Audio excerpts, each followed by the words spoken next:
Joining us. You're flying Good morning, to New Kay. York. Hi, you're flying to New York today. Yes, I am. Will it be a flyaway Yes. success, this idea for chip fat to power aeroplanes? Yeah, I think it will be. This is a really big step forward. This is the first commercial transatlantic flight on 100% sustainable aviation fuel. It's a real vote of confidence, I think, in the aviation sector, a real step forward for the UK, and it's about how we make sure people can continue flying, but in a way that is consistent with protecting the environment, which is, I think, what the public want us to be able to do. Yeah, we don't... I mean, looking at it in a bit more detail, though, how eco-friendly is this sort of aircraft and using biofuel? The amount of carbon dioxide generated by the flight is exactly the same as for a normal jet, I believe. No, the carbon emissions from the life cycle of the fuel, so that's including the production of the fuel as well, means we reduce carbon emissions by around 70%. So that's a really big reduction. And this is one of the technologies about decarbonising flying. We're also looking at, airlines are also looking at hydrogen, about electric flight as well, and about greenhouse gas removal. So there's a range of technologies. This is a really important one, particularly for long-haul flights. And it's a real step forward, demonstrating that you can run a transatlantic crossing with 100% sustainable aviation fuel. And we're looking to scale up the production of it in the UK. The government have put some taxpayers' money together with business investment to get 5 plants under construction in the UK by 2025. How many do we have at the moment? So there's a small amount of fuel available at the moment. That's why we've got our Advanced Fuels Fund to get those 5 plants producing that fuel in the next few years. And we're going to mandate that by 2030, 10% of aviation fuel has to be from sustainable sources. The airlines and the industry is very much on board with that. They want to decarbonise flying in order that people can continue flying whilst protecting the environment. But we don't have any at the moment, do we? No, in terms of commercial scale plants, no, that's why we're using our Advanced Fuels Fund, working with private industry to have 5 commercial plants in production so they can scale those up and make sure that the industry can buy that fuel from domestic sources in the years to come.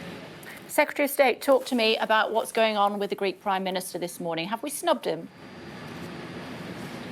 Well, look, the Prime Minister's made our position on the Elgin Marbles very clear. They're part of the British Museum's collection, and we think they should remain there. The Prime Minister wasn't able to meet the Greek Prime Minister. He was offered a meeting with the Deputy Prime Minister, which proved not to be possible for him to take up. So I don't think I'd characterise it the way you have. Discussions continue between our governments about important matters. So the Deputy Prime Minister was happy to meet with him today, but that proved not to be possible.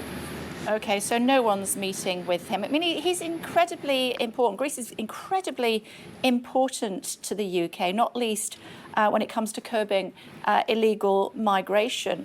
Surely it's not appropriate to snub him in this very public way. Well, look, all of our international partners are very important. And as I said, the Deputy Prime Minister offered to meet with him today. That proved not to be possible. And I'm sure there'll be future opportunities for the Prime Minister and him to meet in the future to talk about important issues. We continue to have those discussions with all of our partners, as you said, to focus on important issues like reducing illegal migration and all of the other important things we're focused on. But my focus today is on this particular technological step forward, and I'll be in the US working with our really important US partners, members of their government, to talk about how we work together to decarbonise aviation, which is really important for the future of our 2 countries.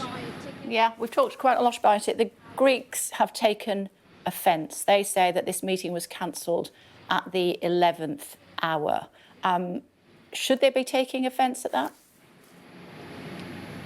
Well, look, I heard what they said. They said, I think, that they were disappointed at the meeting. But look, we work with all of our international partners, and we will continue to do so. As I said, the Deputy Prime Minister offered to meet with the Greek Prime Minister today. A very senior member of the government. That proved not to be possible. And I'm sure there'll be future opportunities to have those conversations about important issues in the days and weeks to come. Can you understand why they might be a little bit offended, though? Well, look, I'm not going to start trying to second-guess what other people think. We've set out our position very clearly. As I said, the Deputy Prime Minister was happy to meet with him. We've set out our position on the Elgin Marbles very clearly. As I said, today I'm focused, you can see I'm standing in front of this plane, I'm focused on this trip to New York.